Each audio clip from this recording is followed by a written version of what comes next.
If you've got bad credit, most lenders, even hard money lenders, won't give you the time of the day. They think you're stricken with the plague. I believe that everybody should have a shot at financial freedom and shouldn't be disqualified because of a few missteps in the past. So let me show you how to still invest in real estate even with bad credit. That's what we're going to be talking about today, so stay tuned. How to invest in real estate with bad credit. What we're going to cover today, we're going to talk about the 3 ways you can invest with bad credit. The secret to investing even with bankruptcies or collections. My base versus home run strategies. I get tired of hearing people use credit as an excuse as to why they're not working on financial freedom. I wish I could do that, but my credit's not good enough. If I only had good credit, then I would ... I would do this, I would buy a house, I would do that. These are excuses, guys. I hate to say it. Regardless of your credit, there is a way to invest. Let me say that again. Regardless of your credit, there is a way to invest. Whoa. Holy cow, it looks like we have not been using these slides. I'm gonna jump back here, guys. I just wanna jump back because it looks like you guys haven't been able to see stuff. So I'm just gonna jump back. We're just gonna hit the rewind button here for a minute. How to invest in real estate with bad credit, okay? What we're gonna cover today is 3 ways you can invest with bad credit. The secret to investing even with bankruptcies or collections, my base versus home run strategy.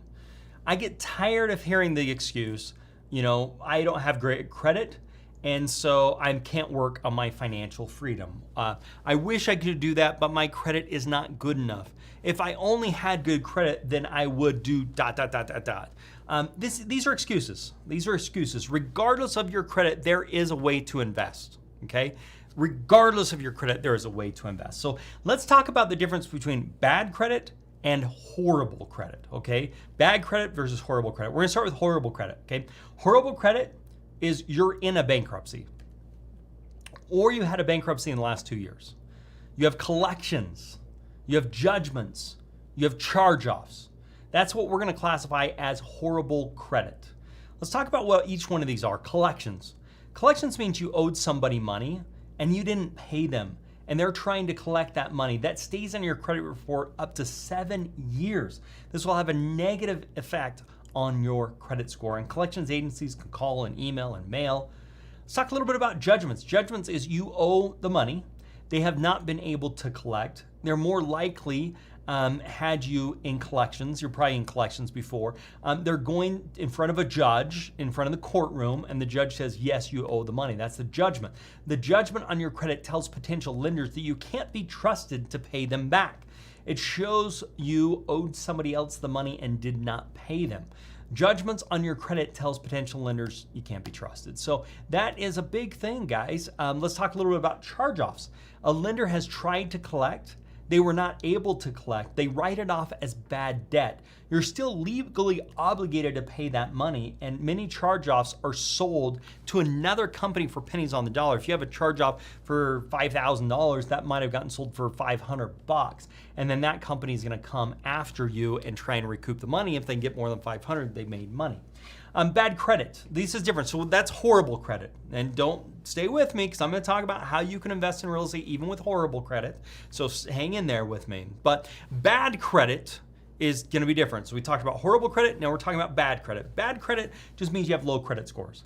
You have some late pays, some 30, some 60, some 90-day lates. Let's say that you don't have any collections, you don't have any judgments, you don't have any charge-offs.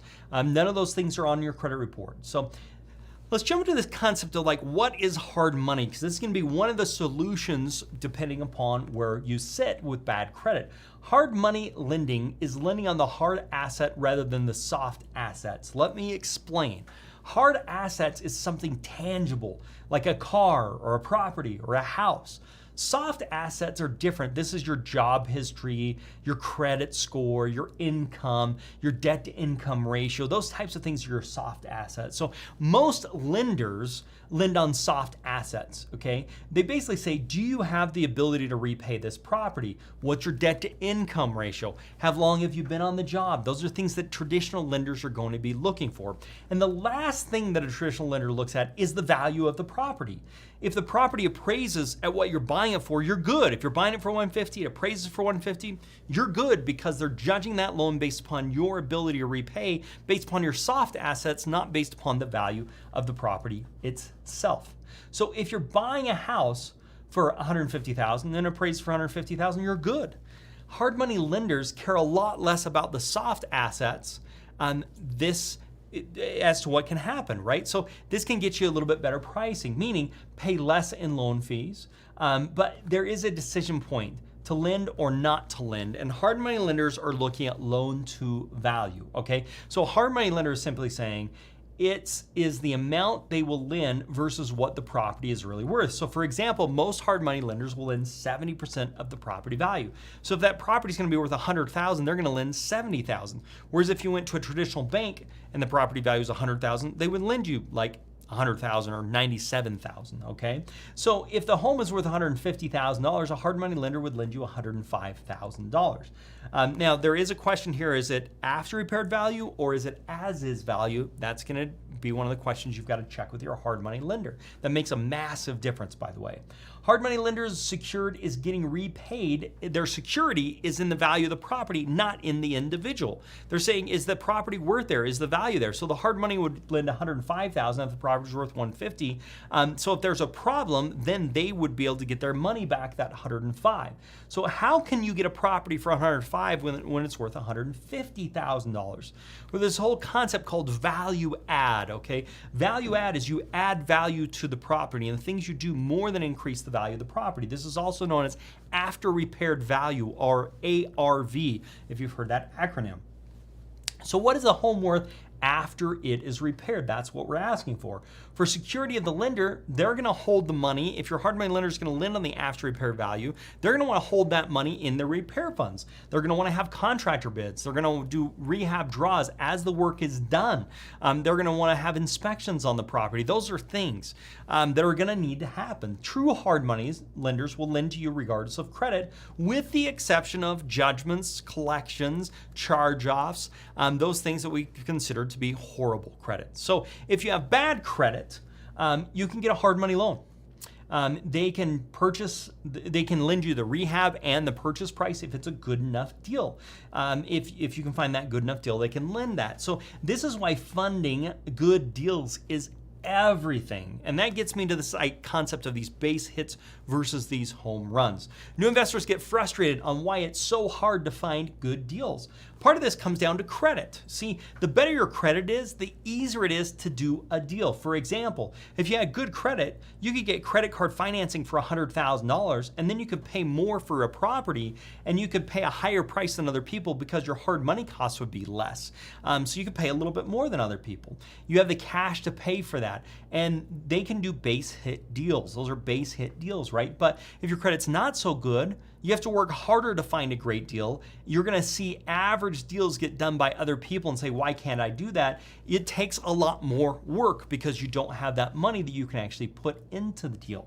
So there's two ways that you can use it if you have bad or if you have horrible credit. So if you have bad credit, hard money is a great way to go. If you have bad or horrible credit, here are two more ways that you can do deals with bad or horrible credit. First one I'm going to talk about is joint ventures. This is where you actually find someone to partner with. This partner can be an ongoing basis or can be a deal-by-deal basis, meaning you can put a company together or you can just say on this one deal, we're going to do a joint venture just on this one specific property. You can find the property, you can oversee the rehab, you can work with the contractors, and your joint venture partner can have good credit. They can sign on the loan. They could bring money into the deal. They could use their credit to get money using like credit card financing or something like that, where you're actually joint joint venturing with somebody else. You bring the money, you bring the credit, I bring the deal, I bring the oversight, I bring the construction. That type of thing can happen and does happen all the time. Now you can do almost any deal. If you've got a credit partner, you can do almost any deal. But keep in mind, if you have horrible credit, your creditors are going to want to get some of that money from you. So if you make some money on that flip and you bring in a credit partner and you get some money, those creditors are probably going to want that money at some point or parts of that money, and you probably want to pay them so that you can get your credit scores back up. I recommend you work out some type of a settlement with them. The question just is if you, let's say you did a fix and flip and you got a credit partner and you did a deal and you made some money, I would call everyone and say, hey, how much would you take if I paid you in full to settle the debt in full? And then if they say that, then you can negotiate and pay them a lump sum, and then they can get it taken off your credit report. Okay, the second way, this is the third way. One way is hard money. Second way is joint venture, getting a partner. And the third way we're going to be talking about here is wholesaling. Wholesaling is you get a property under contract, that's a great deal. You sell that contract to another investor. You don't get a loan. You get a fee to assign the contract. So keep in mind, you have to get a really good deal here. The person that's buying it from you needs to be able to make some money. So they've got to make sure there's a way to make some money on that. So they can fix and flip, they can rent the property. Those are the types of things they're planning on doing to make a profit. So you have to find an even better deal than what you would find if you're just doing it yourself. So the best ways to invest with bad or horrible credit are going to be, number one, use a true hard money lender. This is an asset-based lender, lending based upon the asset, not based upon the individual. Using joint ventures, finding somebody that has great credit, finding somebody that has money, finding somebody that will partner with you in those. Now, this could be friends, this could be family members, somebody you go to church with, this could be anybody. If you think about it, if somebody's got money but they don't have the time to go find these great deals, you're offering an incredible service to them. Don't look at this as like, oh, they're giving you a favor, you're giving them a favor. You're saying, hey, I made some mistakes in the past with my credit. This is what it looks like. I'm trying to fix that. I've got some great opportunities in real estate. Let me tell you how it goes. You'll be secured against the property. You'll be the ones that will be getting the loan. It'll be in your name, whatever the case is, whatever it takes to get somebody that will work with you on that. And guess what? If they work with you on that one, they'll hopefully work with you on another one. You can develop a relationship.